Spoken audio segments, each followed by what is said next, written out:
International Great Blacks in Wax Extended Tour, shuttle bus tour.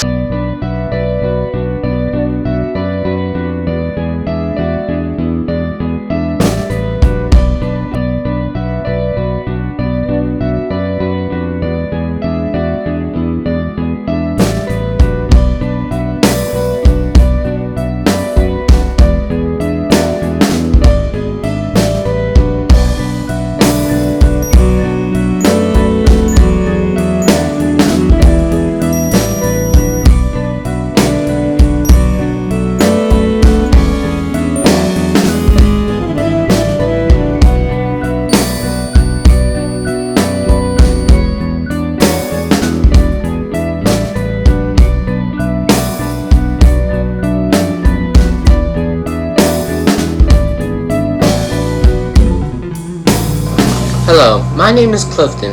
Today I'll be talking about Jim Crow laws expanded, as well as Frederick Douglass along with Douglass Place. At the start of the 1880s, big cities in the South were not wholly beholden to Jim Crow laws, and black Americans found more freedom in them. This led to substantial black populations moving to the cities, and as this decade progressed, white city dwellers demanded more laws to limit opportunities for African Americans.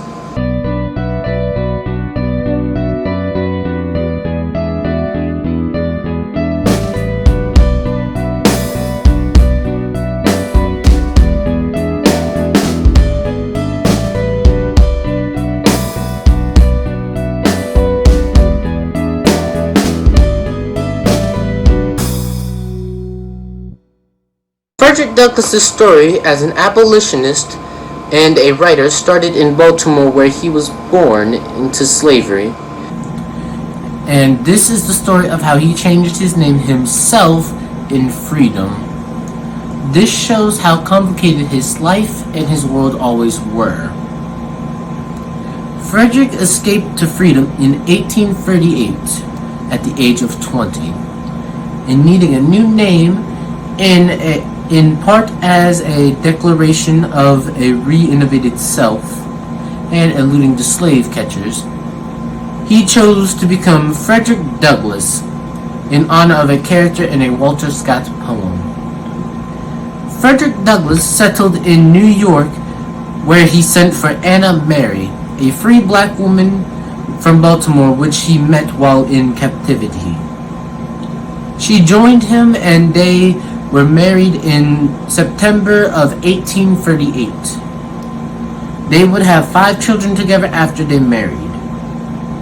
The young couple moved to New Bedford, Massachusetts, where they met Nathan and Mary Johnson, a married couple who were born free persons of color. It was the Johnsons who inspired the couple to take the surname Douglass after the character in the Sir Walter Scott poem, The Lady of the Lake. By 1843, Douglass had become part of the American Anti-Slavery Society's 100 Conventions Project. 6 months later, Frederick Douglass toured through the United States.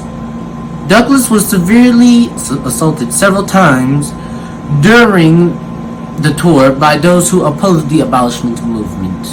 Frederick Douglass supported the cause of women after an 1848 convention at Seneca Falls in New York.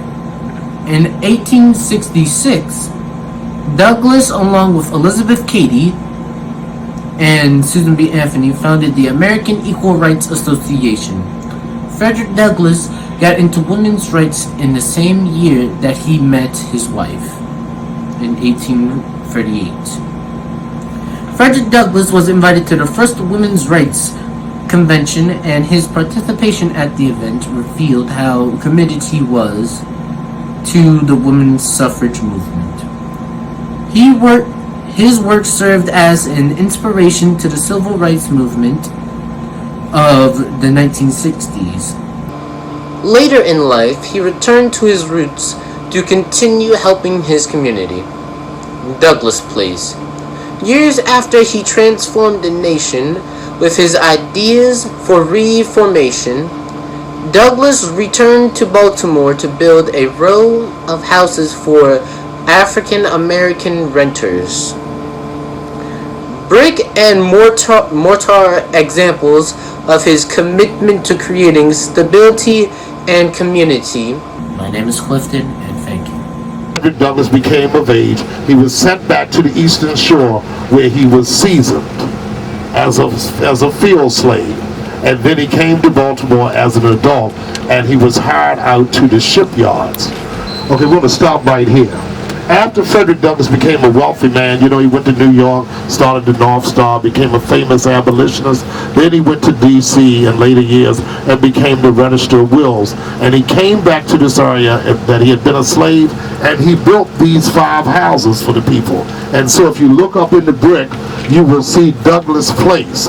And these 5 houses, starting with this one, with the historic plaque, these were built by Frederick Douglass.